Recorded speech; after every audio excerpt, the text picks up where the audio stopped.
Hello guys, welcome back to our channel Kolli Hills lifestyle. இன்றைக்கி நம்ம என்ன வீடியோ பார்க்க போகிறோன்னா, என் வாழ்க்கையிலே ஃபஸ்ட் டைம் கோல்டு சீட்டு போட்டு அது நல்லபடியாக முடித்து கோல்டு இன்றைக்கி எடுத்தாச்சு. என்னோடய எக்ஸ்பீரியன்ஸ் தான் நீ பார்க்க போகிறீங்க. பார்க்கலாமா? இந்த வீடியோக்குள்ளே போகிறதுக்கு முன்னாடி இதுக்கு முன்னாடி போட்ட மங்கள் எக்ஸ்பீரியன்ஸ் நான் போட்டிருப்பேன். அதில் ஃபஸ்ட் டைம் சீட்டு போடுறத பற்றி. அதில் நான் ஒன்று என்ன சொல்லியிருக்கேன்னா, இது யாருமே யூடியூப்பில் சொல்லலை. அவங்க வந்து 15க்குள்ளே மந்த்லி பேமெண்ட் பண்ணணும் அப்படின்னு சொன்னாங்க அப்படின்னு சொல்லிட்டு. எனக்கு வந்து சேலம் பிரான்ச்சில் அப்படி தான் சொன்னாங்க. அந்த சீட்டு போடுற செக்ஷனில் அங்கே அந்த பொண்ணு அப்படி தான் சொன்னாங்க. அதனால தான் நான் வீடியோவில் அப்படி சொல்லியிருப்பேன். ஆனால் கீழே கமெண்ட்டில் வந்து அப்படிலாம் இல்லை, நம்ம மந்த் எண்டுக்குள்ளே எப்போ வேணால் பே பண்ணலாம் அப்படின்னு சொல்லிட்டு நிறைய கமெண்ட் பண்ணியிருந்தாங்க. எனக்கு சொன்னது தான் நான் சொன்னேன். அது கிளாரிஃபை பண்ணிக்கிறதுக்காக நான் கால் பண்ணேன். பட் அவங்க சைட்லேருந்து கால் அட்டன் பண்ணல. நான் அது கிளாரிஃபை பண்ணிவிட்டு நான் கமெண்ட்டில் பின் பண்ணுறேன். ஓகே, இப்போ ஸ்டார்ட் பண்ணலாமா? இதுக்கு முன்னாடி வரைக்கும் இப்படிலாம் கோல்டு சேவ் பண்ணலாமா அப்படின்னு சொல்லிட்டு எனக்கு கைட் பண்ணுறதுக்கும் ஆள் இல்லை. எனக்கு இதை பற்றி எதுவுமே தெரியாது. நானே யூடியூப்பில் ரேண்டமாக ஒரு வீடியோ எனக்கு சஜஸ்ட் ஆச்சு. அதை பார்க்குறப்ப தான் இப்படிலாம் கூட சேவ் பண்ணலாம் அப்படின்னு சொல்லிட்டு தான் நான் இந்த கோல்டு சீட்டு போடலான்னு சொல்லிட்டு ஒரு ஐடியாவுக்கு வந்தேன்.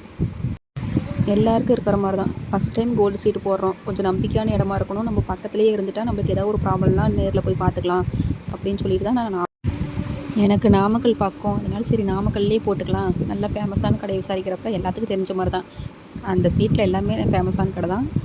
ரொம்ப எல்லாத்தையும் கம்பேர் பண்ணுறப்ப ஒரு நம்பிக்கையான இடம்னு பார்க்குறப்ப என் ஃப்ரெண்ட்ஸ்லாம் சஜஸ்ட் பண்ணது ஒரு கடை. அந்த கடை பேர் வந்து வீடியோ பாதியில் காட்டியிருப்பேன், பார்த்துக்கோங்க. சரின்னு நேரில் போய் கேட்டோம். டீட்டெயிலாம் கேட்டதுக்கு அவங்க எப்பயும் போல் 1000, 2000, 5000, 10,000 இருக்குது அப்படின்னு சொன்னாங்க.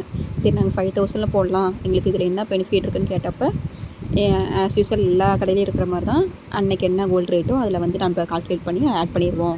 நீங்கள் 11 மந்த் முடிஞ்சு 1 மந்த் வெயிட்டிங் பீரியட் இருக்கும். அந்த வெயிட்டிங் பீரியட் முடிஞ்சு நீங்கள் வந்து கோல்டு எடுத்துக்கலாம். அப் டு 18% வந்து வேஸ்டேஜ் இல்லை. அதே வந்து ஒரு பவுனாக எடுத்தோம்னா நம்மளுக்கு ஃபுல்லாக 0% வேஸ்டேஜ் அப்படின்னு சொல்லி சொன்னாங்க. ஒரு பவுன் மீன்ஸ்னால் இப்போ நம்ம 11 மந்த் முடிஞ்சு இப்போ நம்ம 3/4 பவுன் சேர்த்து வச்சுருக்கோம். நம்ம எக்ஸ்ட்ரா அந்த 1 கிராமுக்கு நம்ம எக்ஸ்ட்ரா கட்டி ஒரு பவுனாக எடுக்கிறப்ப நம்மளுக்கு 0% வேஸ்டேஜில் எடுத்துக்கலாம் அப்படின்னு சொல்லி சொன்னாங்க. சரி, ஓகே, எங்களுக்கு ஃபஸ்ட் டைம்னால இங்கேயே போட்டால் பரவாயில்ல, நம்மளுக்கு ஏதாவது ஒரு ப்ராப்ளம்னா சால்வ் பண்ணிக்கலாம்னு சொல்லிட்டு தான் நாங்கள் அங்கேயே போட்டு வந்தாச்சு. இங்கே வந்து கிஃப்ட் கார்டில் இல்லை, ஜிஎஸ்டி பே பண்ணணும். நம்மளுக்கு இந்த ஒரு அட்வான்டேஜ் தான் இருக்குது. ஒரு பவுனாக எடுக்கிறப்ப 0% வேஸ்டேஜ், அவ்வளோதான் பெனிஃபிட். நல்லபடியாக 11 மந்த் பே பண்ணிவிட்டு 1 மந்த் வெயிட்டிங் பீரியட் முடிஞ்சு இன்றைக்கி நாங்கள் கோல்டு எடுக்க போனோம். இன்றைக்கி என்ன நடந்துச்சுன்னு சொல்லிட்டு தான் பார்க்க போகிறீங்க. இன்றைக்கி டேட் வந்து October 13th. நாங்கள் போனதுமே அந்த கார்டு போட்டு தருவாங்களே, அந்த கார்டை கொடுத்தோனையுமே இப்போ என்னவா எடுத்துக்கிறீங்கன்னு சொல்லிட்டு கேட்டாங்க. கோல்டாக எடுத்துக்கிறீங்களா, என்னவா பண்ணுறீங்கன்னு சொல்லி கேட்குறப்ப நான் காயினாக எடுத்துக்கிறேன் அப்படின்னு சொல்லி சொன்னேன். ஃபர்ஸ்ட் ஆஃப் ஆல் நான் ஏன் காயினாக எடுக்கிறேன்னா, என் தம்பி மேரேஜுக்காக இது நான் சேவ் பண்ணுறதுக்காக நான் பர்ச்சேஸ் பண்ணுறது. அவனோட சேலரியிலேருந்து அவனுக்காக சேவ் பண்ணுறது. அதனால் ரொம்ப special.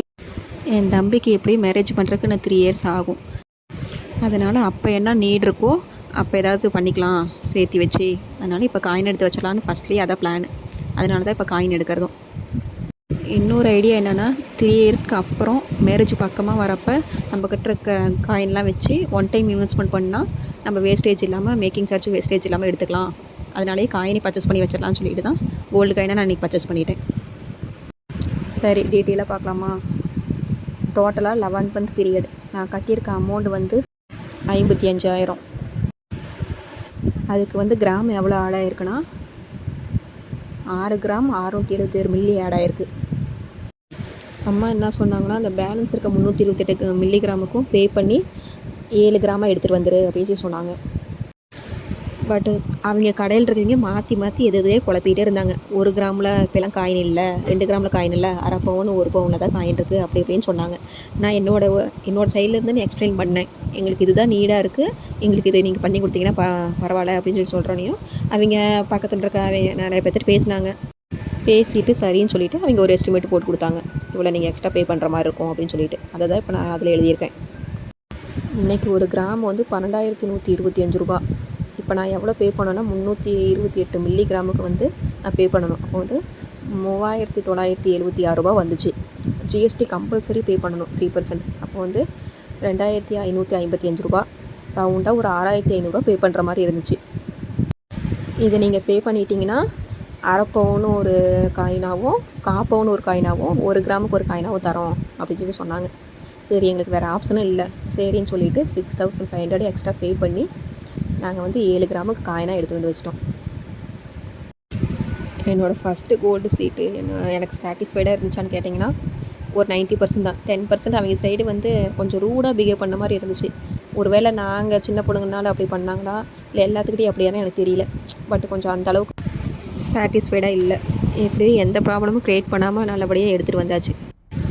Okay guys, thank you for வாட்சிங். நெக்ஸ்ட் வீடியோவில் பார்க்கலாம். வீடியோ பிடிச்சா லைக் பண்ணுங்கள், ஷேர் பண்ணுங்கள், சப்ஸ்கிரைப் பண்ணுங்கள்.